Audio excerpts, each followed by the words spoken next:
دیکھیں، امامت کی شرائط میں سے ایک شرط یہ بھی ہے کہ امام ایسا ہو کہ اس کی قراءت درست ہو، اور اگر ایسا امام ہے کہ جس کی قراءت ہی درست نہیں اور اتنی وہ غلط قراءت کرتا ہے کہ جس سے معنی ہی فاسد ہو جاتا ہے، تو ایسا شخص امامت کا اہل نہیں ہے۔ امامت کا اہل وہی ہوگا جو قرآن کو صحیح طریقے سے تجوید کے ساتھ پڑھتا ہوگا، یہاں تک کہ وہ حروف کے مخارج میں فرق کرنا جانتا ہو، حروف کے مخارج کو صحیح ادائیگی کے ساتھ ادا کرنا جانتا ہو، تو ایسا شخص امامت کا اہل ہوگا، کیونکہ قرآن مجید فرقان حمید کو تجوید کے ساتھ پڑھنا یہ ضروری ہے، یہ فرض ہے، جیسا کہ قرآن مجید فرقان حمید سورہ مزمل میں ارشاد ہوا کہ وَرَتِّلِ الْقُرْآنَ تَرْتِیلًا، کہ قرآن کو خوب ٹھہر ٹھہر کر پڑھو۔ علامہ جلال الدین سیوطی شافعی علیہ رحمہ الاتقان فی علوم القرآن میں اسی کے تحت فرماتے ہیں کہ اس سے مراد یہ ہے کہ قرآن مجید فرقان حمید کو خوب اطمینان کے ساتھ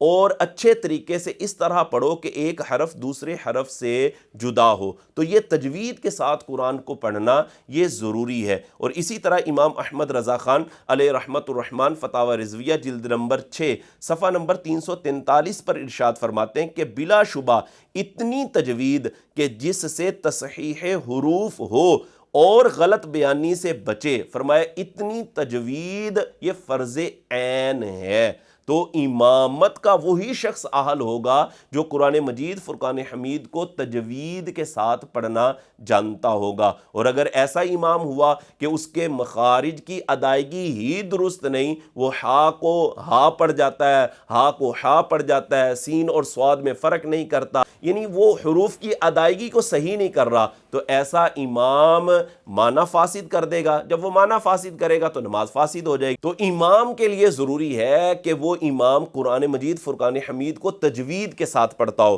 یعنی اس طرح پڑھتا ہو کہ حروف کے مخارج کی ادائیگی وہ درست کرتا ہو، اور اگر وہ امام ایسا ہے کہ حروف کی مخارج کی ادائیگی وہ درست نہیں کرتا تو اس کے پیچھے نماز پڑھنا بھی جائز نہیں ہوگا، جیسا کہ امام احمد رضا خان علیہ رحمت الرحمن سے فتاوی رضویہ جلد نمبر 6 صفحہ نمبر 253 پر سوال ہوا کہ ایک ایسا امام ہے کہ جو الحمد کو معاذ اللہ الحمد پڑھ جاتا ہے اور الرحمن اور الرحیم کی جگہ میں ہا کی جگہ ہا پڑھ جاتا ہے، تو ایسے امام کی امامت کا کیا حکم ہوگا؟ تو امام احمد رضا خان علیہ رحمہ فرماتے ہیں کہ ایسے شخص کو امام بنانا ہرگز جائز نہیں، اور اس کے پیچھے نماز پڑھنا بھی درست نہیں ہے۔ اور اگر وہ شخص ایسا ہے کہ وہ ہا صحیح پڑھ سکتا ہے لیکن کیا کر رہا ہے کہ بے خیالی اور بے پرواہی سے وہ ہا پڑھ جاتا ہے، تو اعلیٰ حضرت امام احمد رضا خان فرماتے ہیں کہ اس کی تو اپنی نماز فاسد ہو رہی ہے، کیونکہ معنی فاسد ہو رہا ہے، تو فرمایا جب اس کی اپنی نماز فاسد اور باطل ہو رہی ہے